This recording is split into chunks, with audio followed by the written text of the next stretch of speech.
If you do not understand white supremacy, what it is, and how it works, everything else that you do understand will confuse you.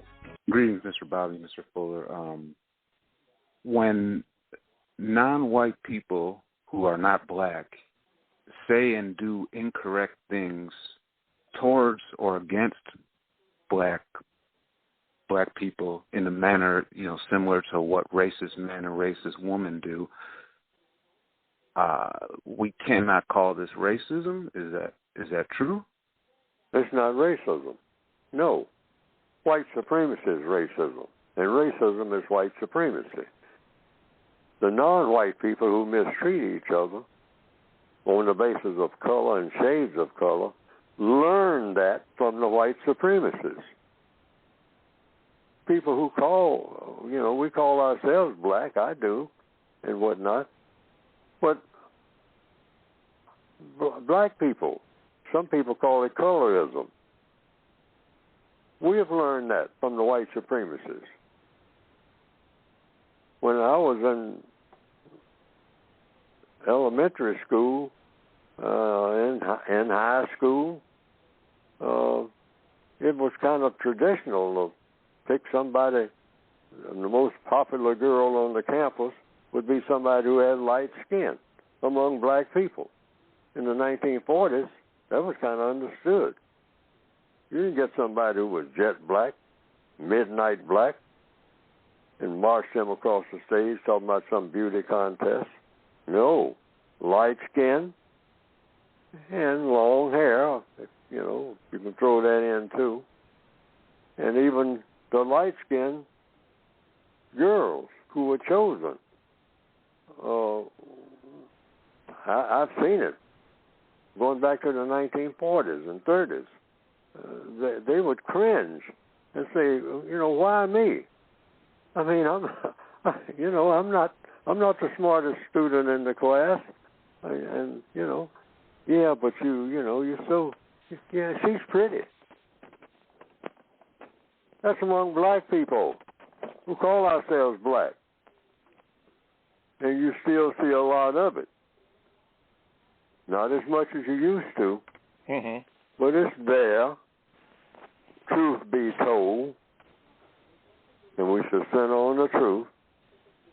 So if someone who is what you call Japanese or somebody like that, I mean, has much what you might call an attitude, or Arab, dark-skinned Arab, I mean, this all comes from the white supremacists. That's why they are supreme. They say, we're going to manipulate the minds of all these people so that they will all be garbage. Everybody with color in their skin, when you compare them to any white person, they're a bunch of garbage, and we're going to treat them like garbage. And that philosophy took off across the entire world and became the most powerful philosophy and the most powerful government that any people in recorded history have ever seen. And in answer to your question, that is where it comes from. No, it's not racism on the part of black people or brown people or yellow people or red people. No, that comes from the white supremacists. That's why they are supreme. They spread that poison into everybody. We are all poisoned by it. Yes. Even when we don't think we are. We're just as poisonous as we can be. Good morning. You're on with Mr. Fuller. What is your question? Hi, Mr. Fuller. Hi, Mr. Bobby. Well, if you're doing all of the things that you say we should do as individuals, and until we all are on like mind and doing those things, what does the individual do until then? Every move you make produce a constructive result. That's what an individual should do. That's why the book is written. The book is written for the individual. And don't worry about how long it's going to take. I mean, you start where you start. The journey of 1,000 miles begins with a single step. That's an old saying. The journey of 1,000 miles begins with a single step. So you don't look around for the crowd. See, black people are always looking for a crowd. We love crowds, even though the crowd's not doing nothing. They're standing there looking at each other, waiting on somebody to do something. Do something like what? So we should always think in terms of, hey, I'm a majority of one. Doesn't make any difference what everybody else is doing. I know what I'm supposed to be doing with my time. See, each person is given two things when they're born, time and energy. Mm-hmm. And you only have so much of it. You're only going to have so much time. That's already been proven. You don't stay here forever. And you're going to only have so much energy to use with that time.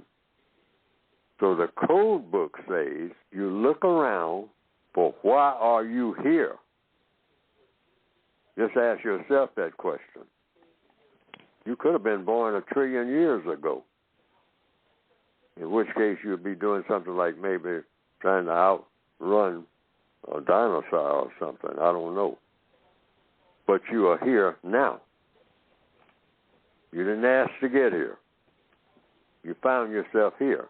So the question is, what are you supposed to be doing while you're here? So it comes down to two words. Problem solve. Why? Because you have problems. So what you do each and every day, regardless of what everybody else is doing, you say, I'm going to solve problems. Because that's why I was born, to solve problems. Now, how do you know that you were born to solve problems? According to counter-racist compensatory logic. Because you have problems. Now, what's the biggest problem that you have? It's the race problem. Now, how do you solve the race problem? By doing everything that will produce a constructive result. That's the equation. That's after you figure out, first of all, you were born, why you were born, and all like that. See, we've taken you that far just in the last 2 minutes or so. All right? You're here. So what it comes down to is just very few things. To see to it that everything that you do and say produces a constructive result with everybody that you encounter, white and non-white. And let people know that that's your mission. That anytime you're involved in anything, you want to know what the constructive results are going to be. And don't bother about all the rest of it, because if you start doing that, you go into what they call despair. Mm-hmm. All right?